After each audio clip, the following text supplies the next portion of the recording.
From the Bay Area's local news station, we begin now with breaking news. And that breaking news we are following is out of the city of Concord. A fire at an apartment complex that is under construction is forcing evacuations. This is on Galindo Street near the Renaissance Square apartments. A robocall was sent out to people near the fire telling them to evacuate. And this is brand new video of the fire just sent into the KRON 4 newsroom. And you can see just how big those flames are just shooting into the air. I passed it on my way to work this morning when I was driving on 680 and 242. The smoke was visible from there. This fire is out in a construction site, and once again, it broke out at around 1 o'clock this morning. So far, there are no injuries reported, but we have more than a dozen fire engines on scene right now. They are expected to be there for most of the day, so this is going to be an ongoing issue throughout your morning commute. Firefighters are already estimating that this fire has done millions of dollars in damage. We also have video from the fire. Once again, we got it in at around 1:15 this morning. This was sent to us by a KRON 4 viewer. Take a look at this. You can see just how big that fire is. The massive flames shooting up into the sky right from behind the movie theater. Firefighters are saying that this fire is going to have an impact on the morning commute. Of course, I'll keep an eye on the traffic in the area for you as well. A lot of the roads in the area are closed. Galindo, Concord Boulevard, Clayton Road. I think Willow Pass is closed as well at this point. We don't think that the fire is going to spread to any other adjacent buildings at this point, but that is always a possibility. Here is some more video of that fire that was posted on Twitter this morning. You can really see just how large it is and how that fire is impacting the surrounding streets and all the smoke going up into the air. This is definitely a stretch that you want to avoid. Here's a closer look at just where this fire is burning this morning. Take a look at the map. This is near the 1800 block of Galindo Street. Now, that's right in the downtown Concord area. We do have a crew on the way to the scene right now, and we will give you an update in a live report coming up as soon as our crews arrive.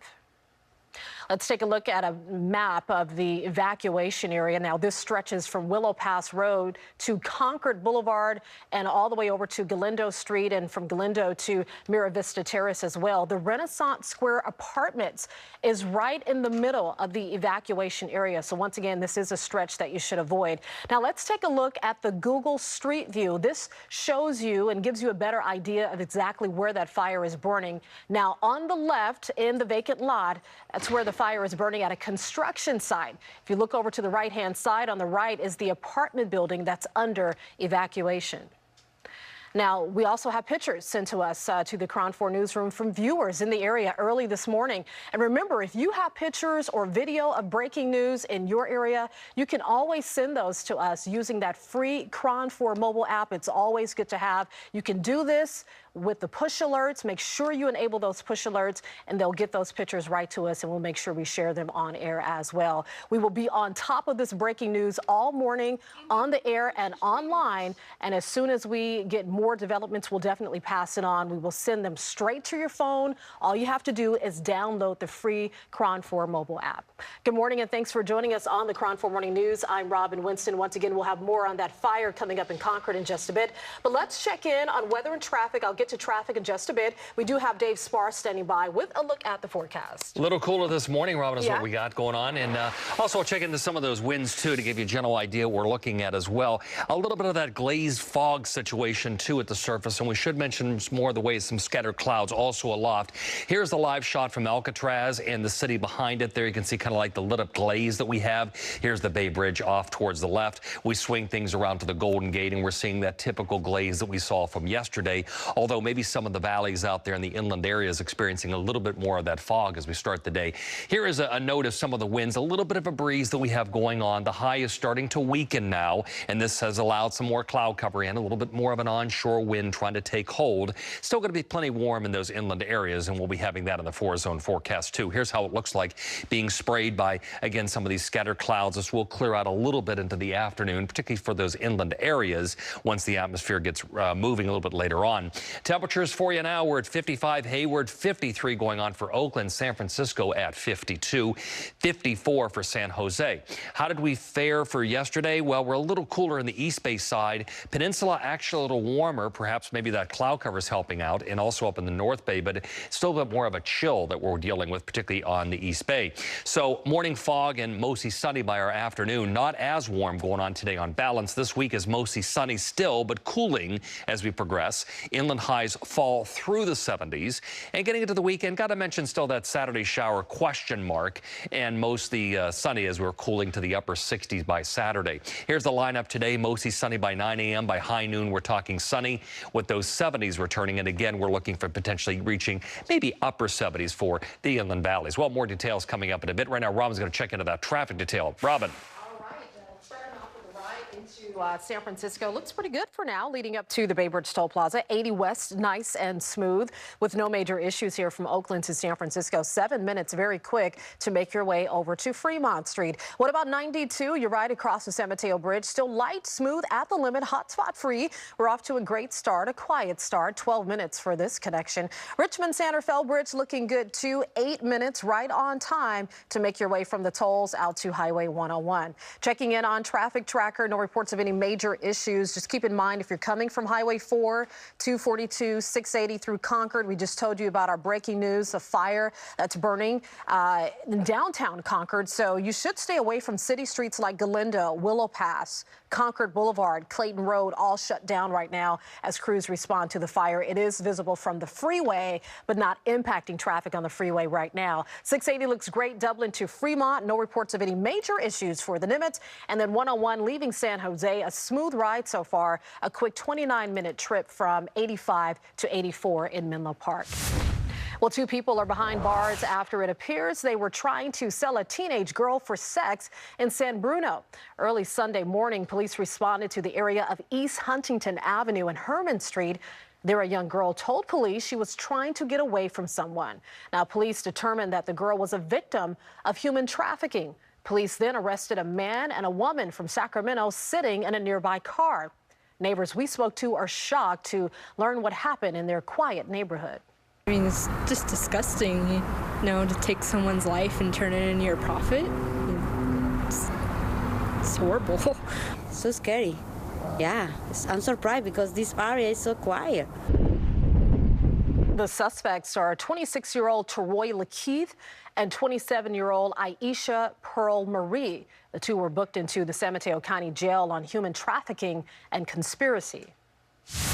Well, South Bay residents can expect to see and hear more BART trains in the weeks and months ahead, as KRON 4's Rob Flattable reports testing of the new system is being ramped up on the 16-mile-long extension from Fremont to San Jose.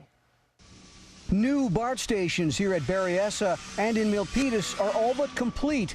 Now, the sounds of construction are being replaced by the sounds of trains.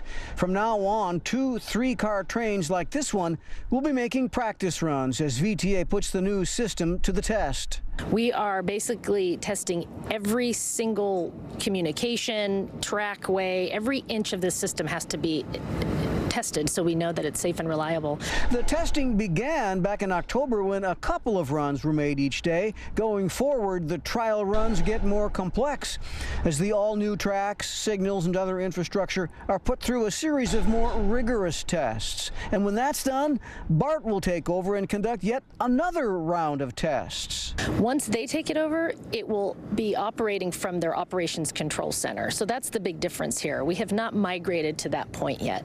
And once they do that, the trains will be simulated like real train service. We'll have 10-car trains operating through here. There is no set schedule for the testing, but neighbors can expect to hear the test trains moving back and forth between Warm Springs and Berryessa between the hours of 10 a.m. and 3 a.m. daily.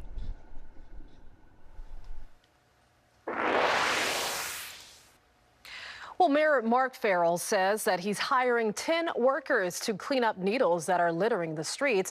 The team will respond to resident complaints and remove needles and syringes from hot spots every day of the week.